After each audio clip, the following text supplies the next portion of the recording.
Hey, welcome again. So this is chapter 2. So what we're gonna do now is that we're going to animate these edges so they kind of like come apart. So it will allow us the rest of the area to fall off, right? So we have this left and right, which this geometry is not gonna change really. So it's a matter of just then hand selecting these guys. So I'll call this, so I basically select on the viewport, I hit tab in the viewport group, and we're gonna get a group. We're gonna call this guy left, let's say land. All right, and we'll do the opposite.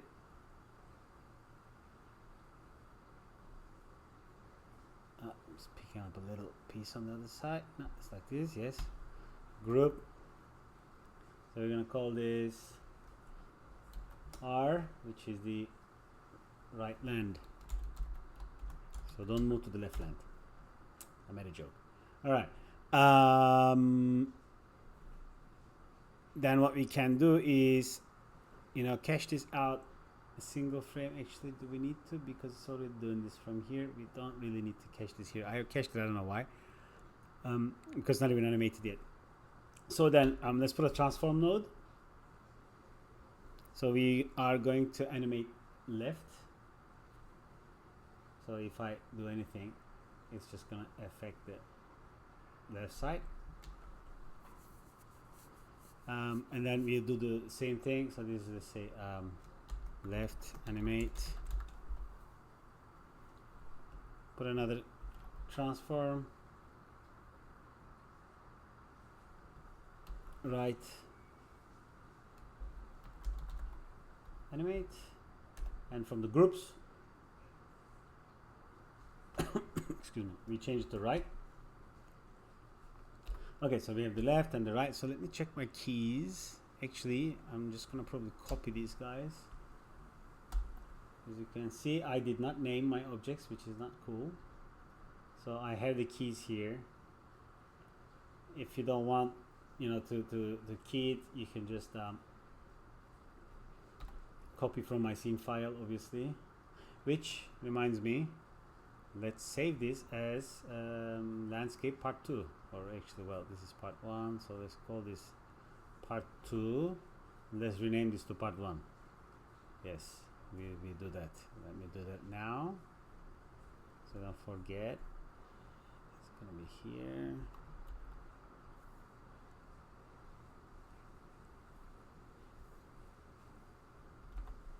Okay, so it's gonna be, let's rename this to 1. Okay, so it's kind of a bit more in shape once you guys receive this. Okay, so this is now left animate, this is right animate.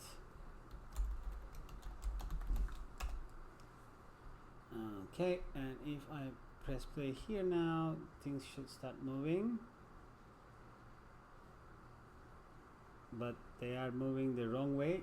It was gonna be, this is, I guess, yeah, this is right then, this is left.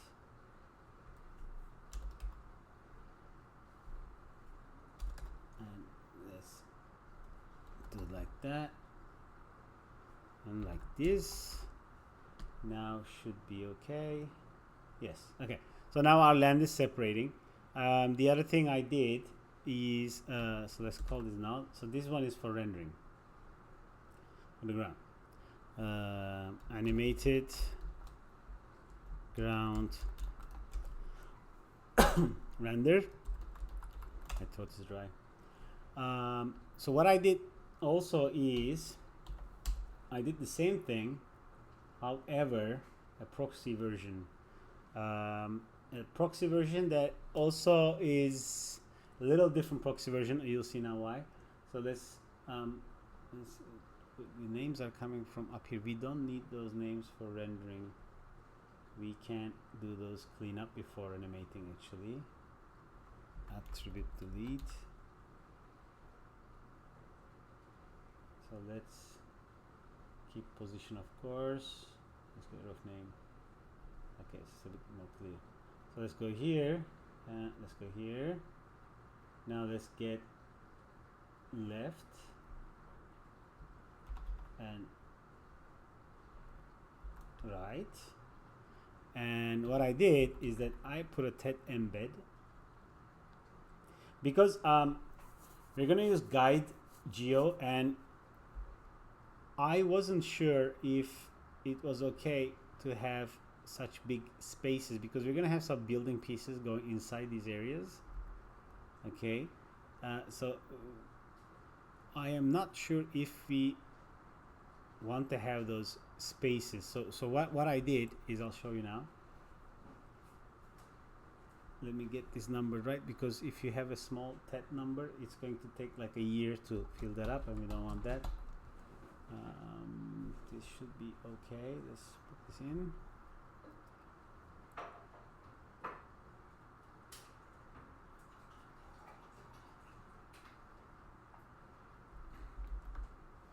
Okay, so this is like a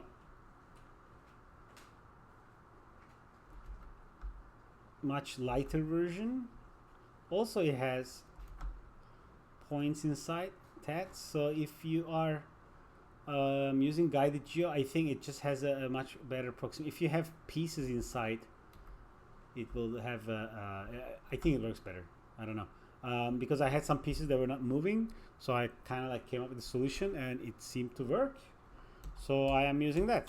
But as you can see at this point, if I do a middle mouse, it's not time dependent yet because we didn't use our animate transform nodes. So let's convert this now to a regular polygon so it doesn't have tetrahedrons. Okay, so now it's all polygons, so as opposed to, let's say, which part is this?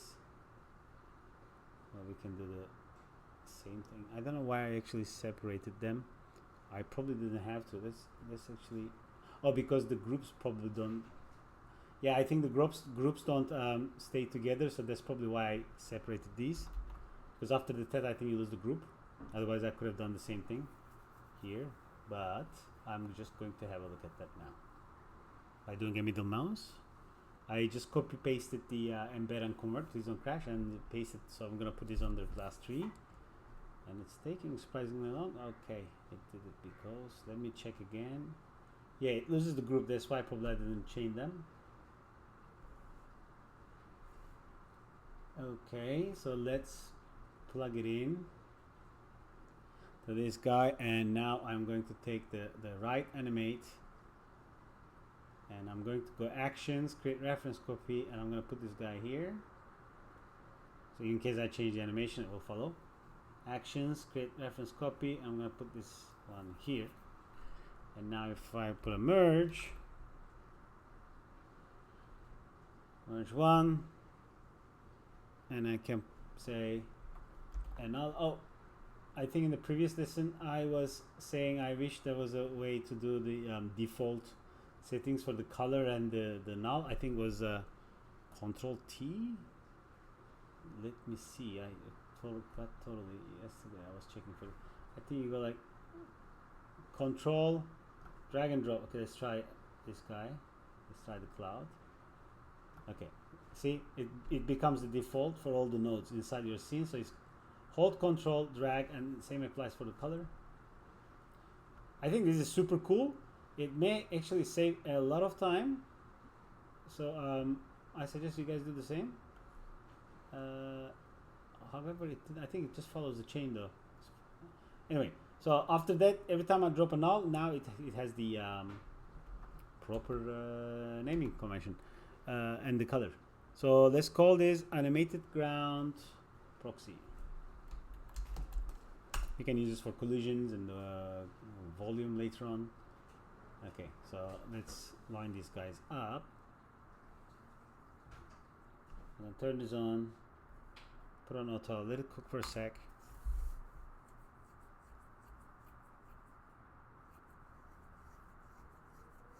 Okay, now if I scrub, it's probably gonna be much faster. Oh, no, because I don't need these groups anymore. Because now it's looking for the groups, but we don't have the groups. Okay. and okay, it's just more responsive.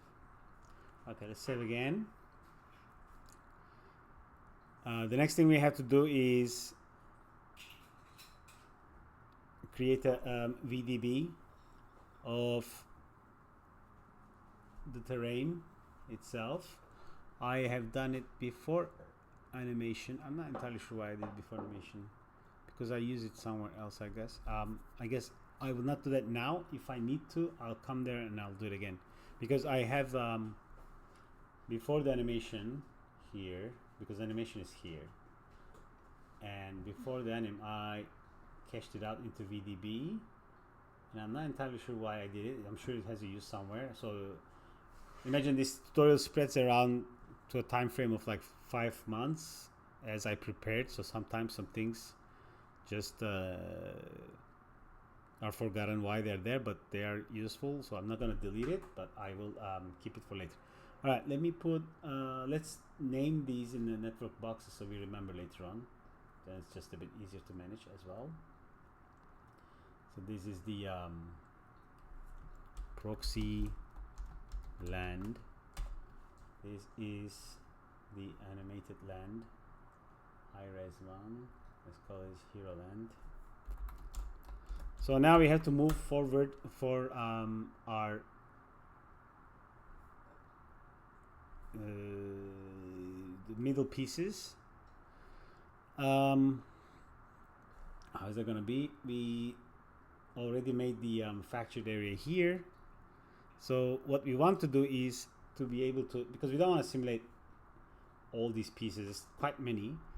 So we can do something like split these guys in like 5-6 segments, you know, and then create a simulation accordingly.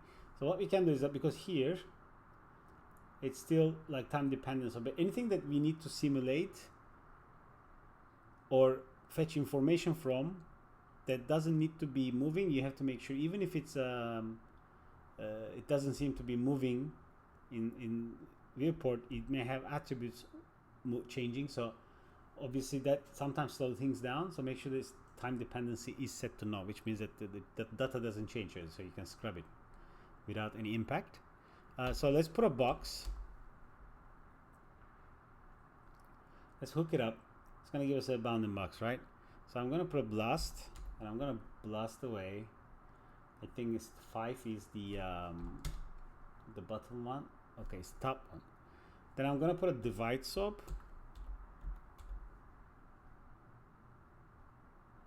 Okay, remove the convex polygon.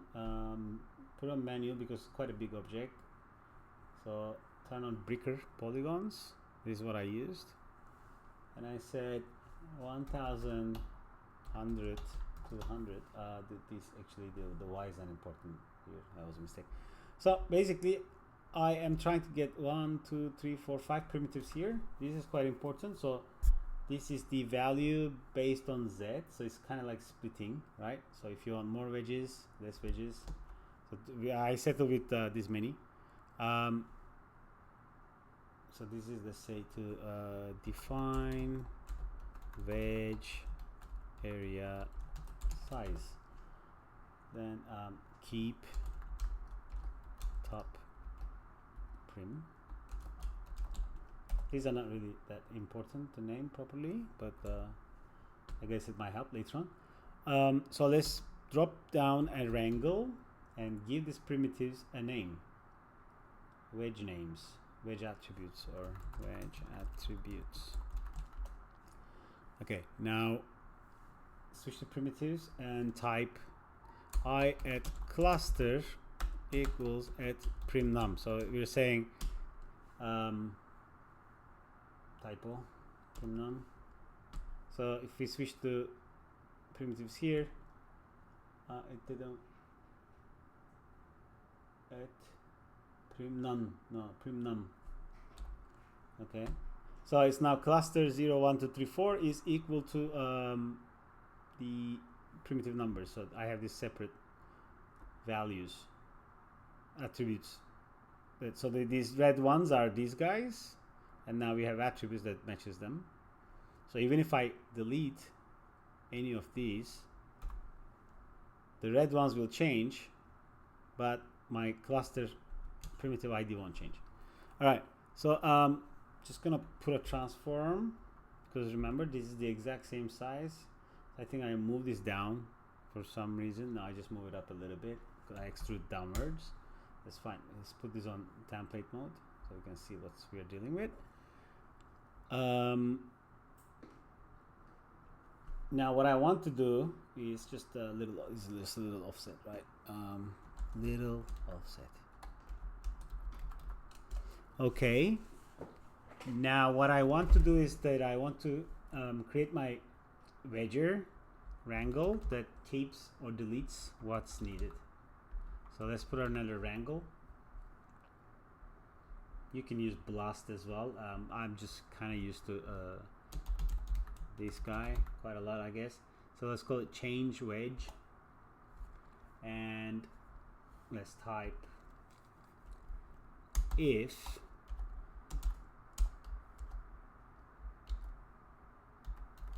so when we got CHI or CHF, it's like channel integer channel float. It's going to create a slider for us on the on this area here. Let's complete it. Wedge cluster ID. There's quite many ways to do exact this thing, but I'm kind of, like I said, used to this. Primnum. Actually, I'm using the primnum. Why am I not using the cluster? Let's use the cluster. We made that for a reason. I add cluster. Okay, it needs to be on primitives. One more parentheses. One. No, that's correct. Tab. Remove prim. 0 means on myself. Operate on myself. Add primnum 1. Remove the primnum and remove the primitive based on its number, and remove the points, leftover points, because we're working on primitives. So now if I click this guy here, it's going to give me this, and if I can slide this slider, that it just, it just stays one. So this is going to be connected to the tops, and the tops will tell it wedge this guy basically for each simulation. So but what is this grid gonna do? Let me show you. Now we go poly extrude, poly extrude. It's like one simple way of doing wedges, really. There's, like I said, many other ways. This one works fine. Let's go -300. Okay, so it's a little close there, but I think our objects are packed, so the point will be always in the center, so we're fine. Let's do output back, so it's closed, all good. Now I want to bring in my simulation object. I want to do a group swap. Left input here, right input here, work on points, call you sim group, keep in bounding regions by bounding object. Okay, and now, oops, let's turn this off. So all this is selected. Now I am copying cluster ID here. Why am I doing the cluster ID? Maybe because I thought I am gonna need it. Probably I will. Attribute copy. Let's keep it anyway. So because we had a cluster ID on prims, and this is 0, so let's copy that also in case. I think maybe I use it somewhere. Occasionally, sometimes when I do this kind of workflows, and then I realize that I forgot to copy an attribute, so then it's easier to follow the breadcrumbs back to the original asset. Okay, cluster match B, this is fine. So now our pieces has the clusters as well. I am promoting this cluster, attribute promote from primitive to points. I will find it why I did that as well, probably down the line. Cluster, first match, and we're deleting version. So then, okay, on the points I have the cluster value. Okay, this is not, I think, correct entirely. Why? Because it all copied the same thing. Because I'm the blast. It doesn't matter, I do the blast after, it will still work. So let's put a blast here, blast, and now let's blast everything that is not sim group. Okay, let's say sim group, delete non-selected. Okay, so now these are simulation area that we want to pass it down. So obviously it's a lot less objects. It's 8,327 packed object as opposed to 45,000. And since like it really doesn't matter, we are always flying kind of like this, and this area in my scene is always in smoke, so you know we can take advantage of that. All right, what am I doing next? I would like to configure these objects now as a simulation. So let's make a box here as well. Let's call this wedge select. Okay, now what we want to do is to prepare these guys for simulation, right? And they're already packed, but I'm gonna unpack them. The other thing I kind of did is that I can do this here again. I put a clip as these were still packed because I think it was proving to be too thick and everything was falling a bit too late. So I kind of, because this area was too thick, and when the gravity was starting, it was taking way too long for this to fall. So I kind of like shaved half of it, and that's the part we never see anyway. So it's kind of like a little optimization again, and it kind of helped. So we can keep that one there, and we're gonna go then unpack. Okay, so now we just have some geometry with name attribute. Oh, good. Now what I want is an RBD constraint from rules. We can plug left to left.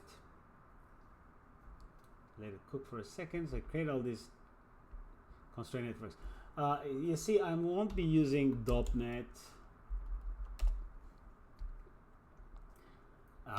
You know, bullet object, bullet solver, bullet object, because I found out RBD bullet solver that this just works fine, and I was like, yeah, I won't use it, and you know, it's like because I think I have to learn it, and I knew the other way around a bit easier for me. But I won't name the studio, but I did a little short contract on a very famous studio, and they told me that they have a workflow around this, and I could do whatever I liked, but I didn't want to stay behind the pipeline, so I kind of used their tool, and then I got hooked. It works amazing. So I really suggest you guys stick to it as well.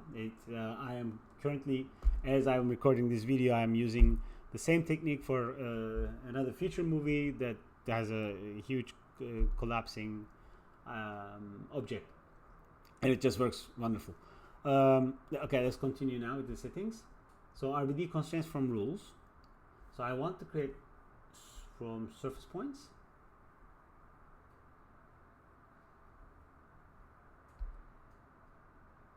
And it's calculating. It's taking a while. All right. So it may look like it doesn't have, but as you can see, I'm trying to spin the viewport, and it's taking forever. Because it actually has quite a lot of constraints at the moment. So I made the search radius 1. I'm afraid this is going to increase the network a lot, so I'm a little hesitant. So let me save first. And if it crashes, I'll come back to it.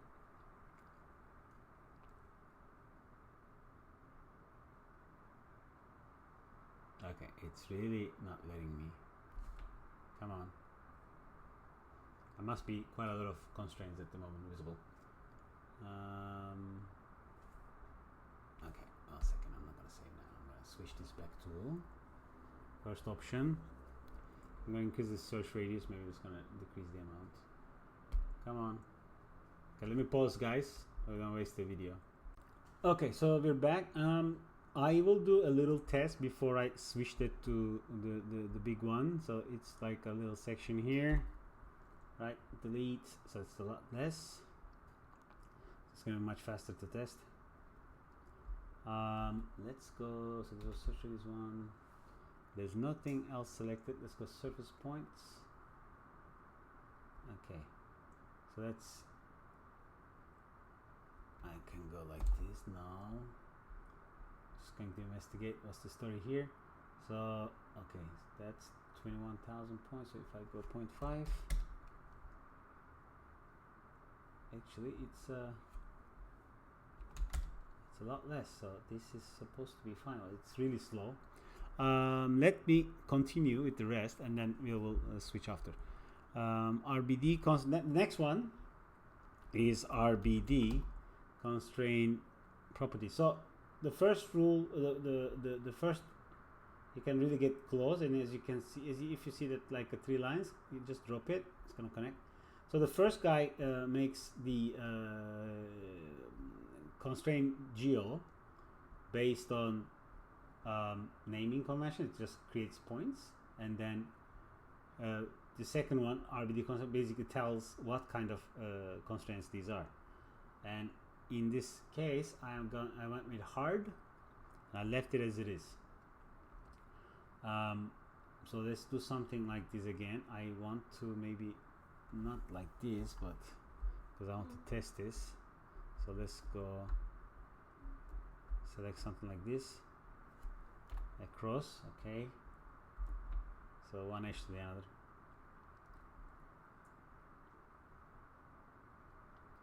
It's surprisingly taking quite a lot of time, even though that's not that much. Points there, surface points. Okay, let's go here. We can see them now. In between, they're a bit hard to see. Let me try to make them a bit bigger. Okay, quite many. They're in between every single piece. So for performance reasons, it is for starters. We can always start with center of mass. Okay, we can use hinges as well. If you want, you know what each one of these does, just you can go through the documentation. We're not going to read them one by one. It's just that this is how they kind of like move, right? Some of them are faster, some of them are more economical on the CPU. All right, so our pieces have now their glue. So the thing is, I don't really prefer to work on central mass because it kind of doesn't rotate each piece from their edge points, right? So if it's let me draw it real quick. That's because also very important.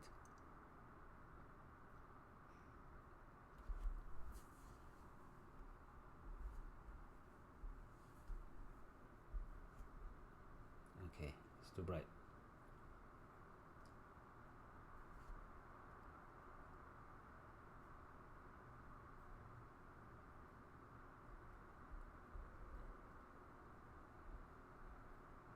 Let's fill this with dark color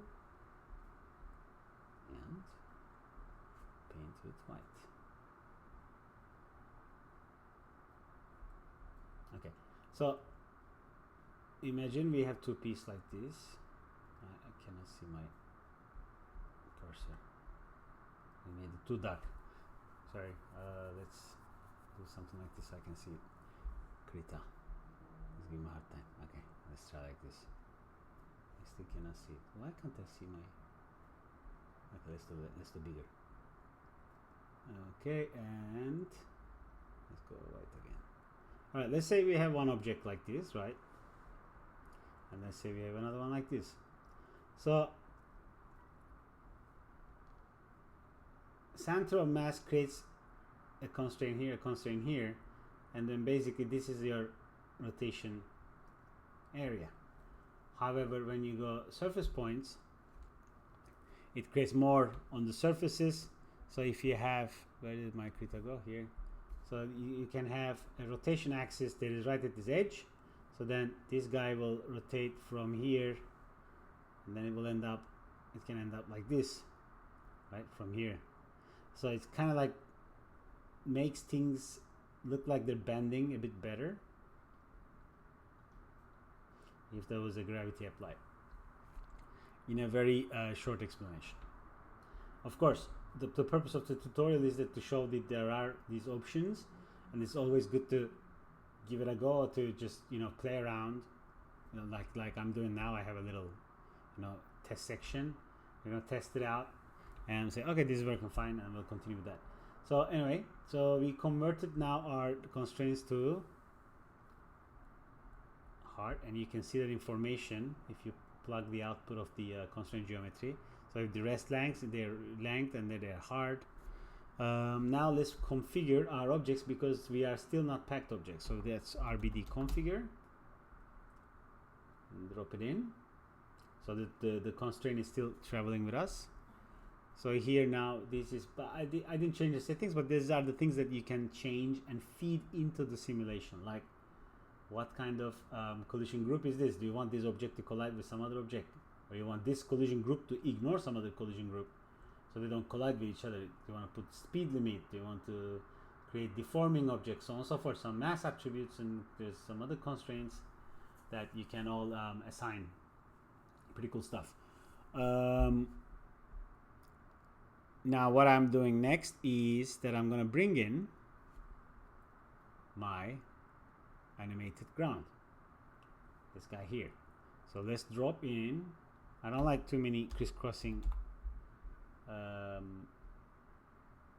wires, so in landscape, I want now isolate what's at the edge.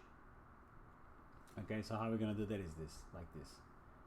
Let's go in here. We brought the landscape in. We still want to be able to see what's connected somewhere if they're selected. So this is under view, show height selected nodes in the dependency links. Okay, so when you select, it says, oh, I'm coming from somewhere, and then you can see where it's coming from. It's very useful. So we have now this edge, not all the edge, so let's but because it's animated, so we need to pull this to the first frame with a time shift, in this case 1000. So let's go to 1000. Okay, so I'm gonna put a wrangle, wrangle. I'm gonna call this f at cliff equals 1. I'm gonna do the opposite on the other end, which are my rocks. It's not a cliff really, but not cliff 0. Make sure this is correct as well. Cliff. Okay, now let's do a little attribute transfer.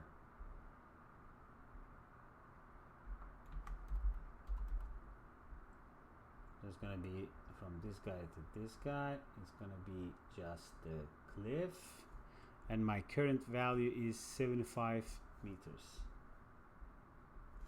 75. Okay, so if I visualize this, I should have a cliff value, and some of this should be 1. So now what I'm going to do is that I will create a group called static if the cliff is bigger than 0. So I want to group the static group. Well, they're not really static, they're going to be deforming. Attribute wrangle again. So let's say set edge group, right?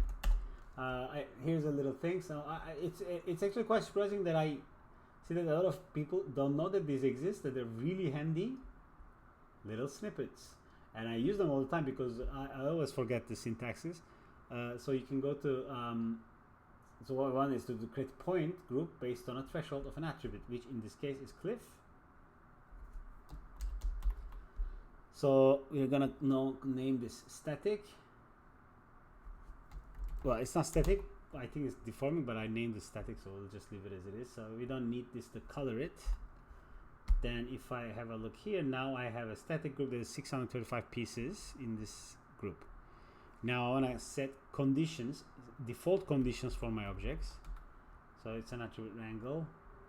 We could have done this in the RBD configure as well. I just kind of did it later. I think that's like I'll show you both, it really doesn't matter. So I said these objects, all of them are not animated and they are all active.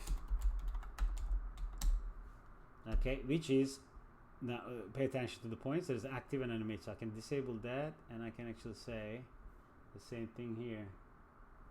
So I don't know why I did that, so let's keep that one. Now I want, actually let me undo that.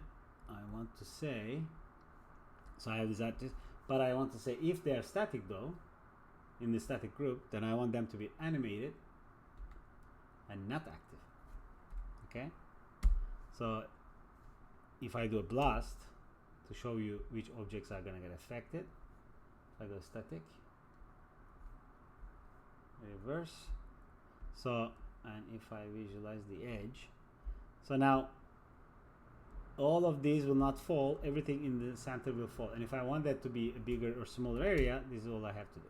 Okay, so now our edges are even nicer than what they were before, so it's a bit more natural way of destroying things. Let's put a 60, 65. Okay, you don't need this at the moment. Now what I need is that they are going to be doing their motion. So how am I doing that? Is I can actually, why, I don't know, let's use the proxy. That should be a faster way to do it. Instead of using high res, let's see if it's going to change the look. I think it's better to use the proxy. Let me do the blast just to check if there's a big difference. Just little optimizations along the way as we recreate the scene. Blast as opposed to the other guy.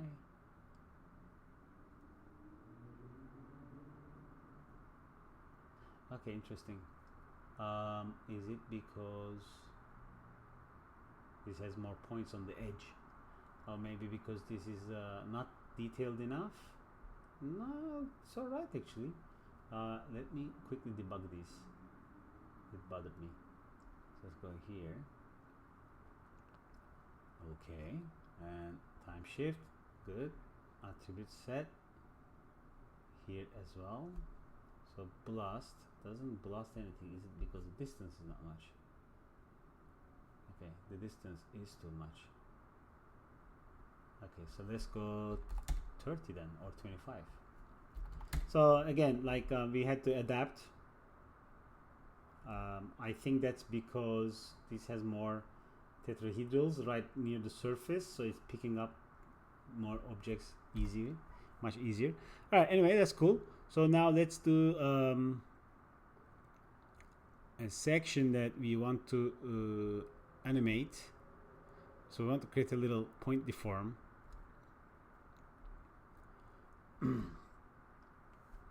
Of these edges. So let's do point deform. Okay, so at this moment these guys are not affected, so let's plug this guy into the left. Okay, we need a time shift, which is this one, and then it's like this. So but this shouldn't work out of the box, but let's give it a try. It's working fine. Okay, so it's working fine, but I think we just want this to work on the static nodes. All right, so now our edge is following our landscape as well. So then we just need these pieces to follow these edges using the glue and the dynamics, and then start breaking apart in the center, obviously. All right, cool. This seems to be working. So this is now null. Let's put a null and call it out simulation pieces. Now let's get our constraints. So what I do with the constraints is that I put a little delete swap. Actually, let's do something like this. This is a bit nicer way to work. So this is our simulation pieces, right? Cool. We don't need this guy. Let's move this guy here. Actually, I'm gonna do something like this. Let's move this further down to the left.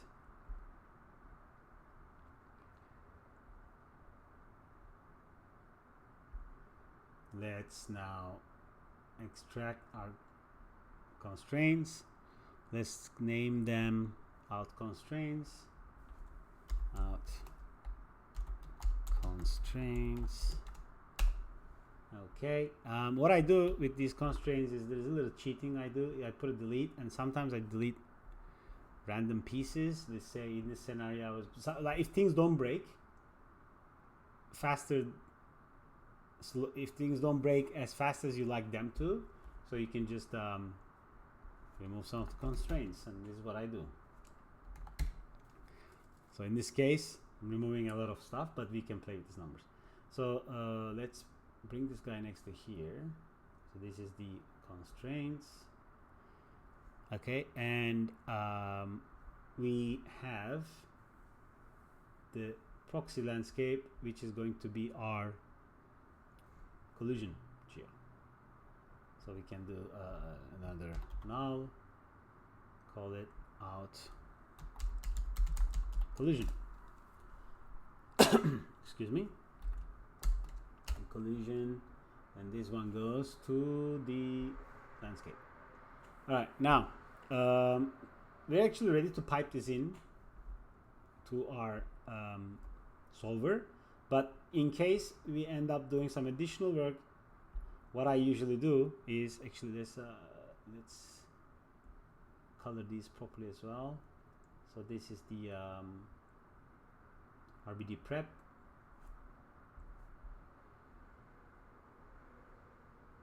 So the buildings are a lot more complicated than these ones, and so can be these landscapes, but I spend the additional time on creating the constraint network for the buildings, which is something like this. Let me bring it in the other scene. So this whole section here for buildings is this entire section.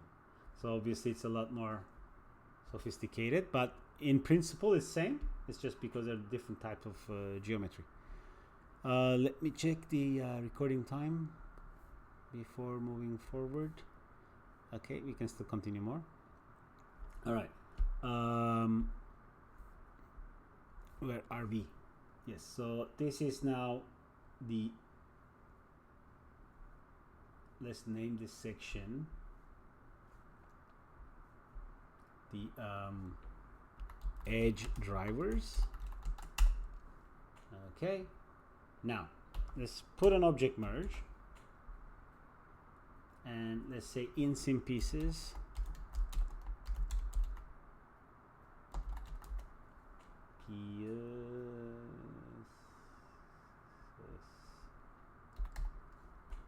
then duplicate in constraints,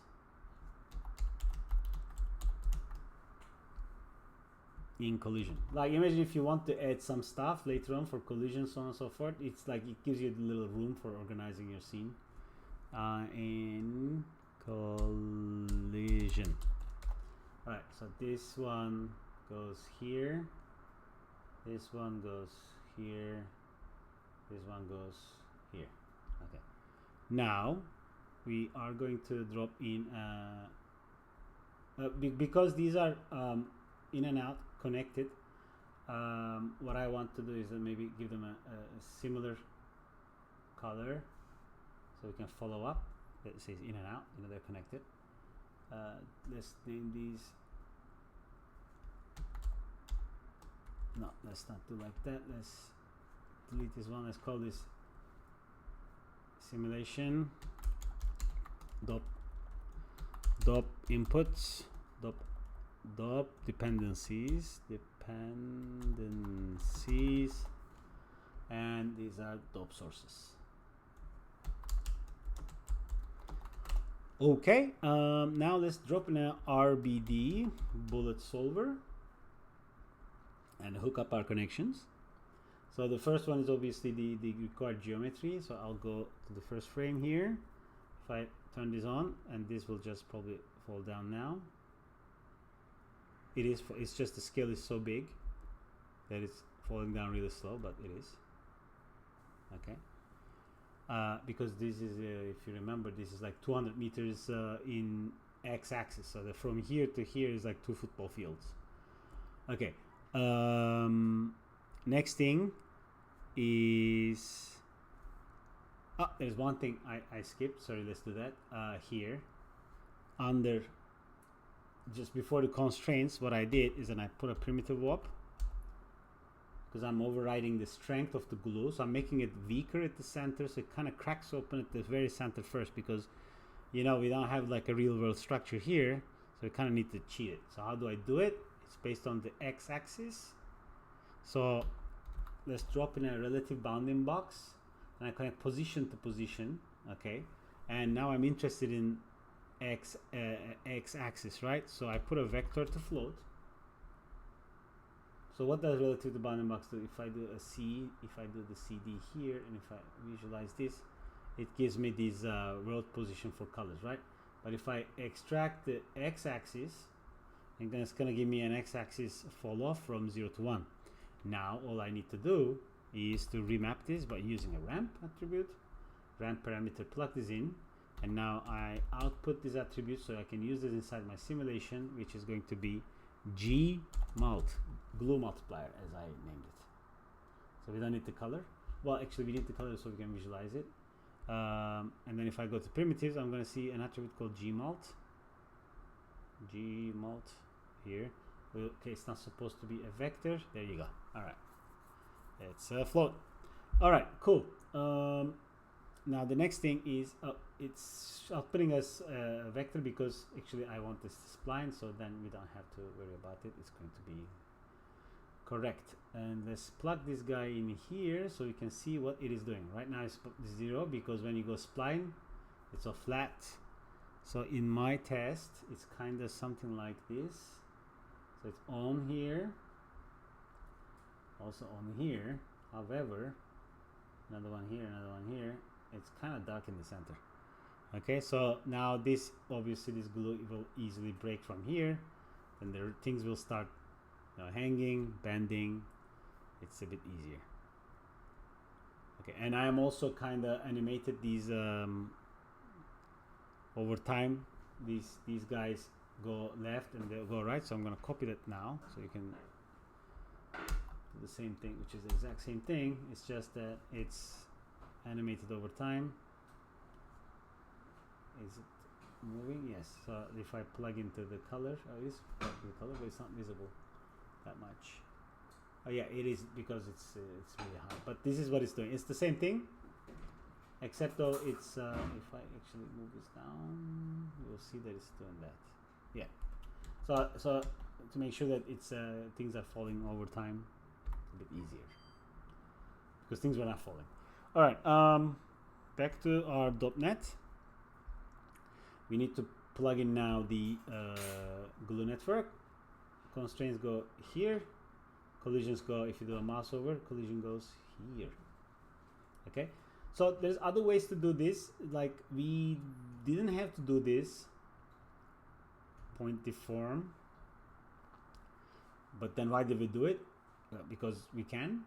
You could also use the guided geometry input, guide sim, to guide the edges, but we're gonna use. I will show how to do that as well in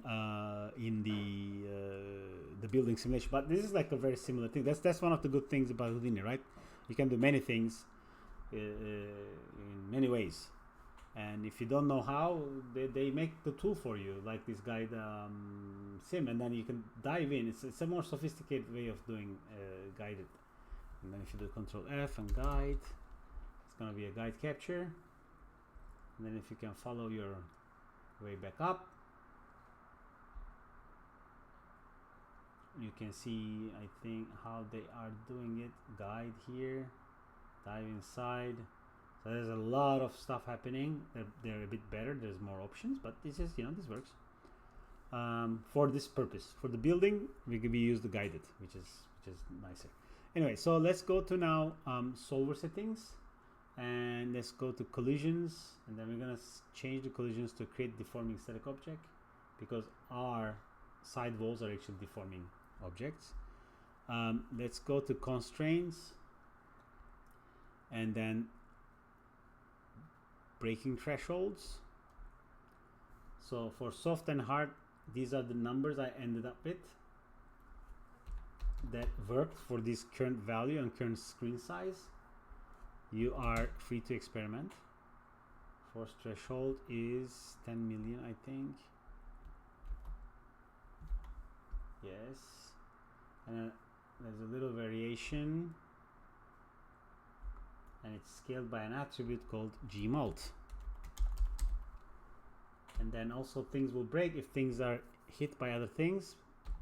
That creates 200,000 excess force. Update from input. So update from input means that because it's animated here, so it's going to inherit that. Okay, let's press play and see what it does. But before we do that, let's save. Okay, so now what we expect to see is that it's going to start breaking here, it's going to start hanging, and it's going to break, but we are still using the glue that I wasn't using, but it's worth a shot. So let's press play and see what it does.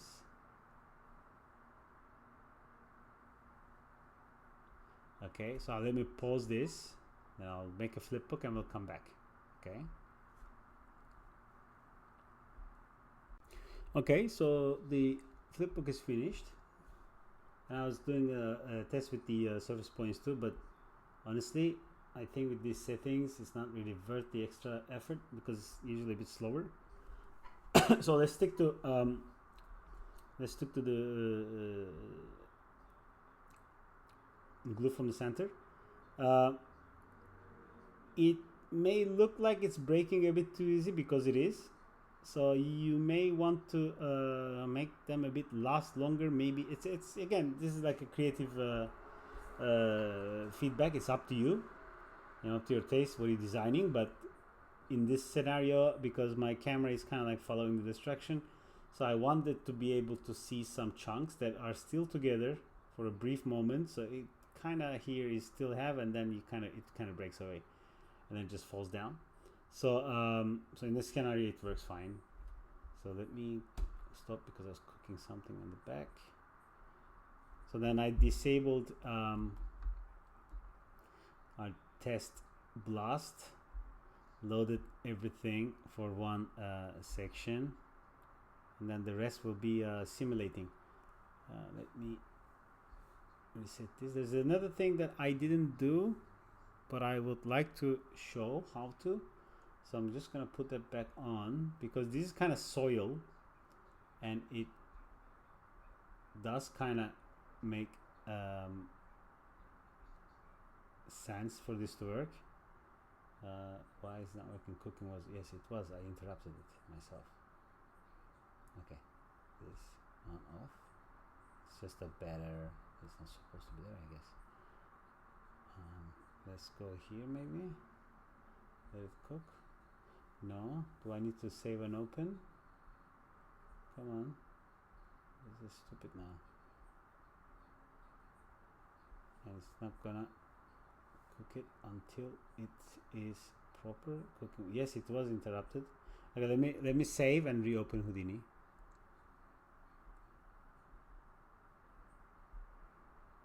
Okay, so where are we now? This is working. I want to test this area again, so let's keep doing that because I didn't do it for my promotion video, but I actually want to implement this.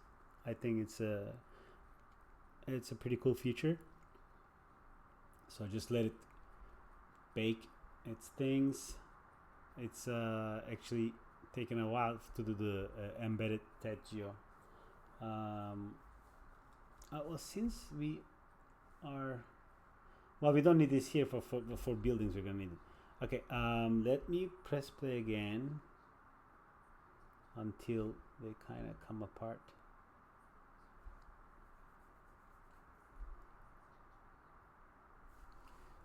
And then we're gonna look at these deformed pieces because it's kind of like a soft area. Let's say it's land, so it kind of like would, I guess, do a little stretching before it breaks apart. So let me see if I freeze on this frame and then bring it in RBD deform pieces, hook this up, let's use constraints, maybe name. Do we not have name? This should work.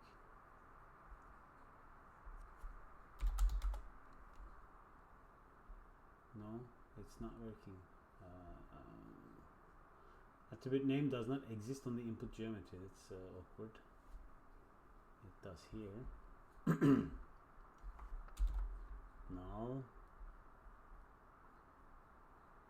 it does here too.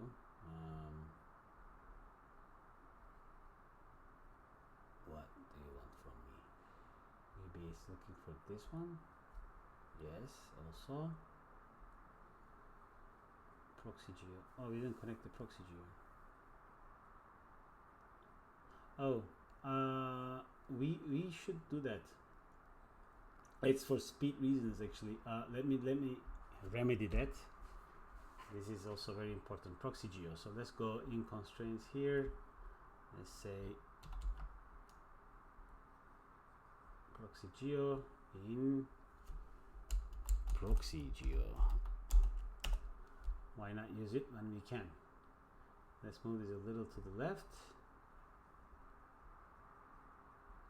I mean, our geometry is not heavy, but if we did the internal detail for these pieces, it may end up becoming a problem.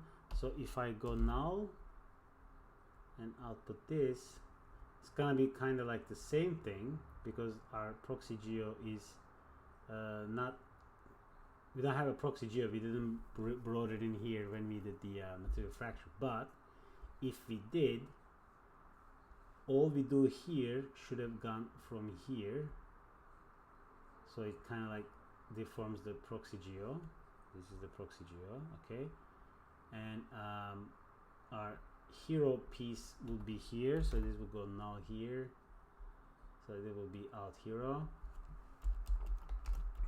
So if you like, if you have interior detail, right, so in here this goes in here, so it comes in here then.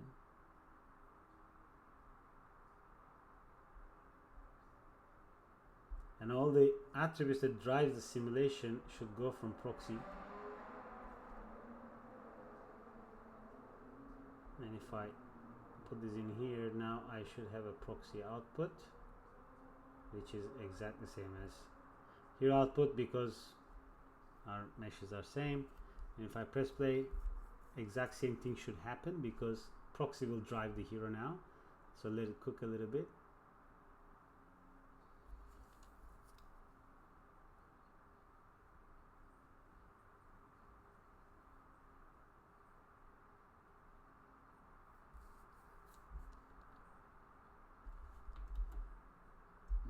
So that's coming apart.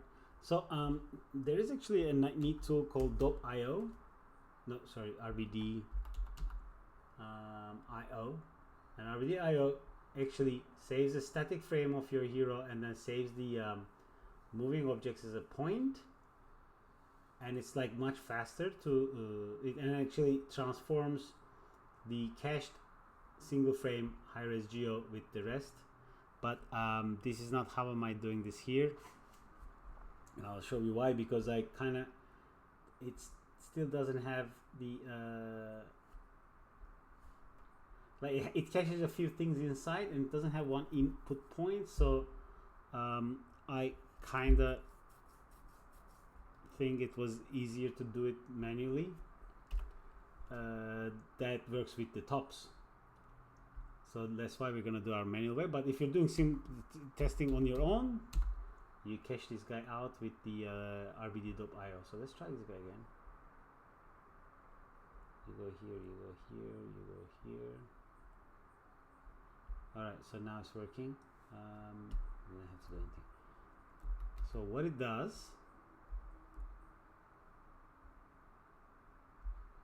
and if I put a normal sub here,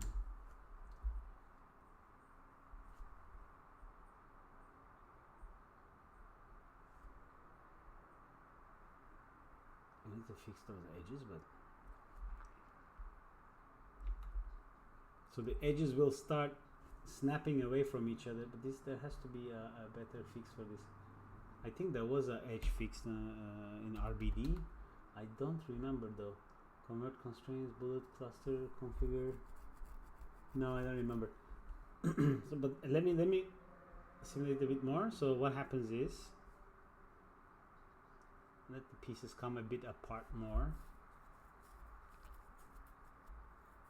So if there's pieces that are angled in a, next to each other with a low angle and close proximity, it kind of keeps the edge faces next to each other. So it kind of feels like it's going, it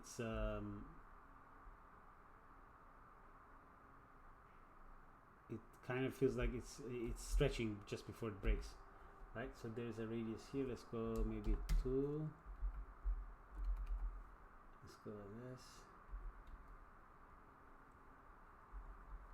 Okay, it started coming apart. Oh, maybe we need to do the constraints. Okay, I think this is gonna work like this. So we increase the radius then.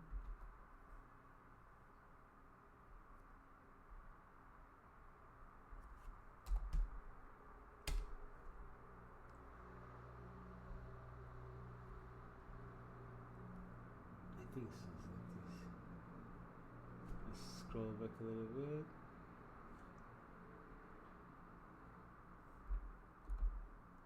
Okay, I am not sure why this time it's not working. It was supposed to be closing based on the constraints, but it doesn't seem to be doing it. Maybe it needs to be more.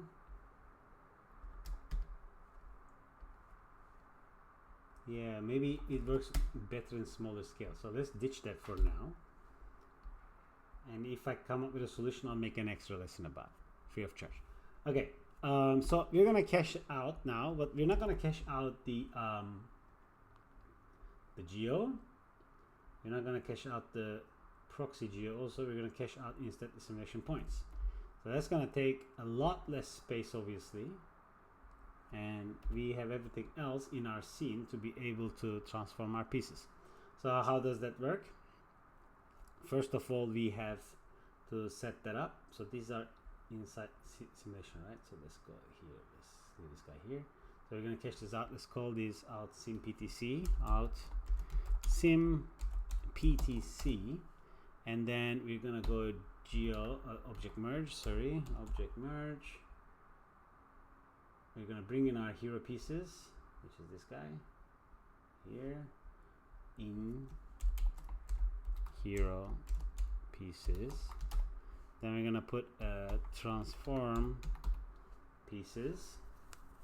So what happens is, first input is the required geo. Then we put a time shift,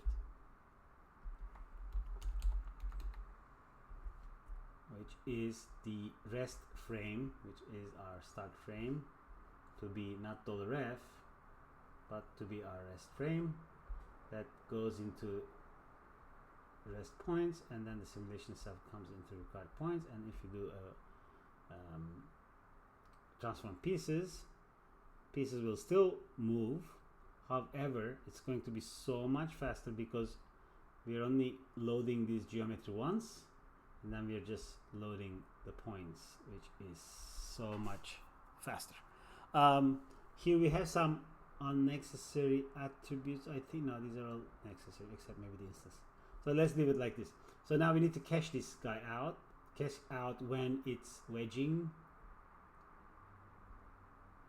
without this disabled, of course.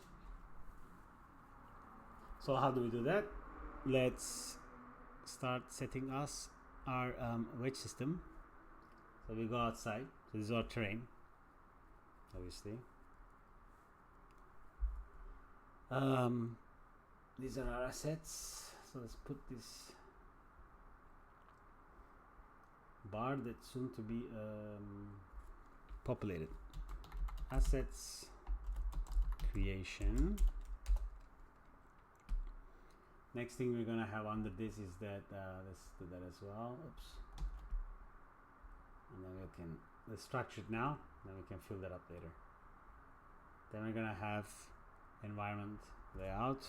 Let's just call it layout. Then we're gonna have ground simulations, which probably that could have been here, but ground simulations. Then we're gonna have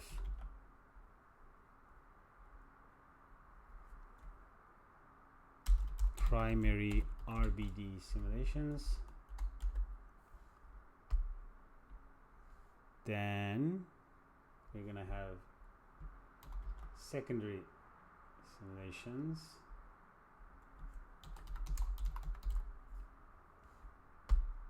Like volumes and particles. And I will continue from there. And then let's put one more down. Let's give them a color as well.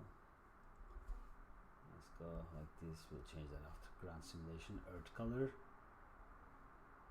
RBD secondaries. We'll have Pyro. So like this. This is primary. This is also Earth. And then let's go yellowish. Let's go orange for the red for the secondaries. Let's put now one more top networks. So let's drop in a tops and let's call it simulations. Okay, let's dive inside. So now let's find our ground simulation.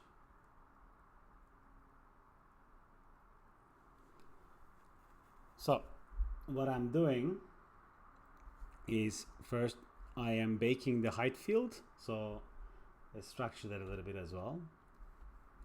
Let me check the time of the recording. Okay, we are close to an hour, I think, or past already, so I need to probably split the video, but let me do the simulation first so we can do the RBD. Where is the ground simulation?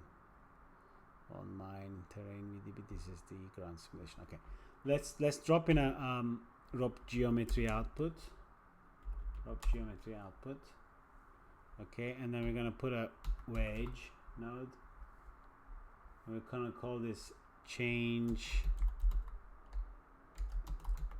cracks. Change land RBD. Yes, and so we had 5 primitives, as you guys remember.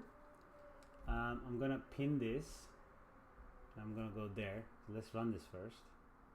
So it's empty, right? So it's gonna give me as now 0, 1, 2, 3, 4. So let's pick one. Now let's go back inside the terrain. Let's press this plus button on the wedge attributes.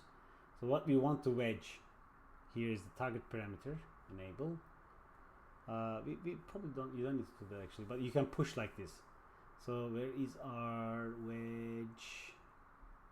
Change wedge here. So let's bring that one here. Parameters, pin. Okay, so I want this guy dragging and dropping it here, absolute, and then it's gonna be like this. And I want to name this wedge cluster ID. I'm just copy pasting it. That's the name of my wedge, and it's an integer, and it is wedge count -1, because these are actually the value that is going to be driving this. So it's gonna do 1, 2, 3, 4, right? Okay, so it's going, every time I click on, let's put the visibility here. Okay, and then let's put the landscape like this. I'm gonna pin this viewport. I'm gonna go back into tops. Now if I press a different button, it didn't work because I didn't set this yet. Sorry. You need to now get the attribute name and tell it what is going, where it's supposed to be affecting. In this case, it's @ the attribute. Okay. So now it should say it's 0. It should be 1. It didn't change. Why it didn't change? Let's check. It's supposed to change. It's giving me an error. Local variable, which cluster ID not found. because I changed the name and I didn't run it, I guess. Let me try again.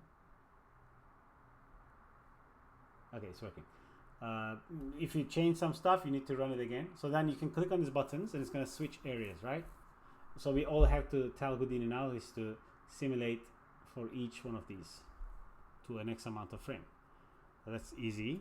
We will name this now RBD land sim. RBD. These namings are now important. And sim, it's gonna keep. So like if anything else you cache, you name them all RBD, whatever, or just, you know, maybe one is too much. Now, what do we want to cache is going to come to swap path. So we want to use the points, the outputs points coming in here. You need to tell the frame range, which is 1000 to 1500. And our path is going to be something like this. I'm copying it from the other side. So we don't need the dollar project because we are going under dollar hip, unless you're going under somewhere else. So I'm going to remove this here. Again, these parts are up to you guys. So now it's going to be like dollar hip is my Apocalypse Inferno, and it's going to be like Geo RBD land wedge 1. So version 1 wedge 0. So when it switches to another one, that value is going to change now to wedge 2. And what I do is that then I have my, so basically I have my version, wedge number, and then I have my frame number. All I need now is to do to tell Houdini what to cache. So let's go back to terrain, and this is what we want to cache. Drag and drop this guy here, and it will start spinning out files. Then we can load them in here to visualize. Then we're going to change this, of course, with a file merge, because we want to be merging everything. And then hero pieces will be all of this. Where is all of that? It should be pointing to everything. Or we can do a loop as well. Not really that matters as much. I believe it comes from the hero pieces. I'm checking my other scene.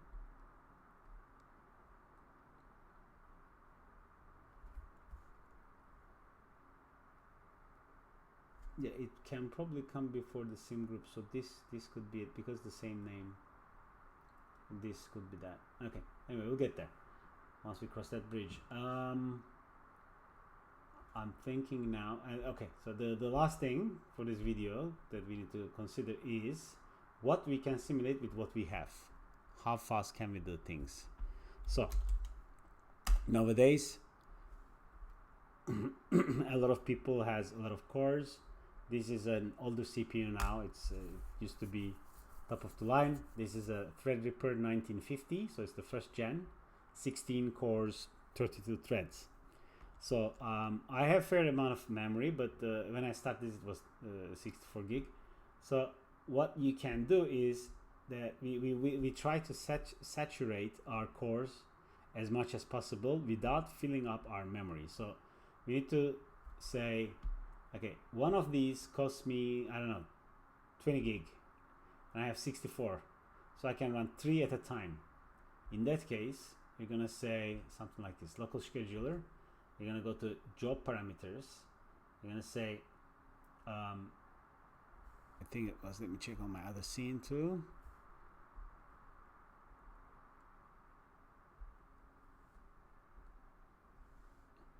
You can actually overwrite locally here. So you can do something like this. You can go to schedulers, add job params local, if this is a local one. Then it's going to select which ones you want, and then you click on this right arrow, it goes there, apply, accept, and then you'll have the options in here. So now what I did in my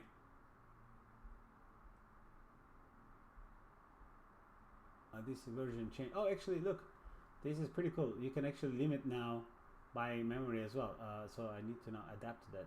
So you can limit the max threads. So for example, I have 32, so I usually set 30 or 31, at least one core to leave it for my system, right? And then you can say, so if I say use 30 and slots per work item, if I say 5, it's gonna launch 6 jobs at a time. Okay, I don't even have that many wedges, so I'm going to say 10. So it's gonna run 3 simulations at a time. I have never used the minimum available memory. I guess if it's certain less amount is available, it's not going to launch a new job, which is probably a good, like a limiter. Then the next thing you need to do is this. You just right click, let's save, obviously in case it crashes. Right click and cook selected, and it will start running, and hopefully it will start increasing more. It should pick up more. It didn't. Oh, we needed to do something. Sorry, we made a mistake. Kill. It's a simulation, so all frames needs to go in one batch. Okay. And I don't think that's necessary, but I do it. I think this is a. I don't care. I don't think it really is necessary, to be fair, because we are saying all in one go. So let's do a cook again. Slot setting, slot count to maximum value. Not enough tasks to run. Okay, so it's kind of like smart now. It because there's 4 jobs instead to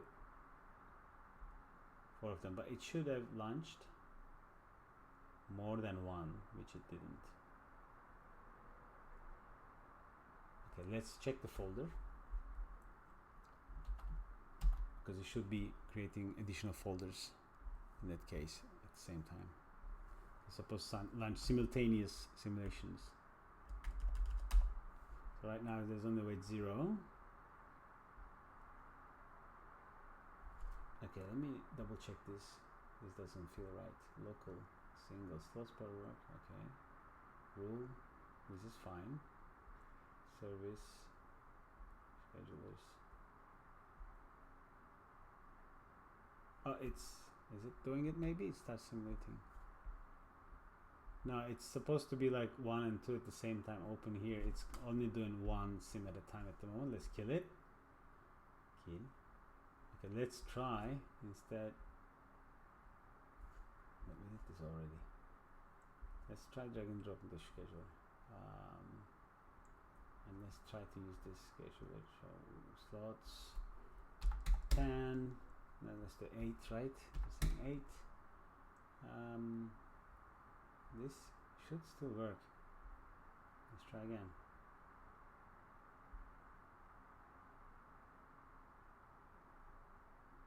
And I was saying 8. Let's put 8 here too, in case.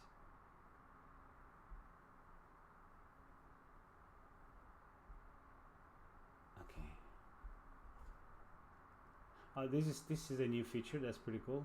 You couldn't see that before. All right. I need to investigate why it's not picking up more. No minimum. Yeah, we don't have minimum, so it needs to pick more jobs. Let's kill it again. Let's drop it to, I don't know, 3 to see if it's going to pick up more. 3. Let's hit cook selected.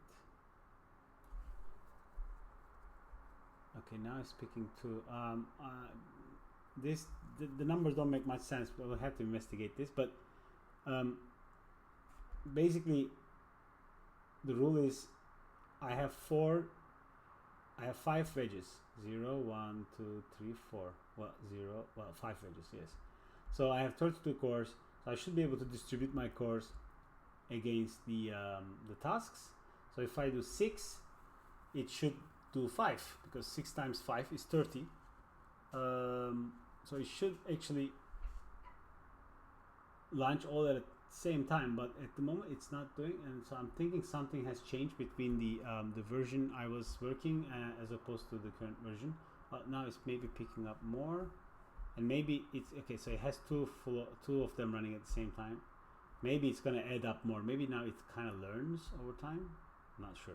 All right, so just let that cook, and we'll continue from the next video. And I'll stop this chapter now.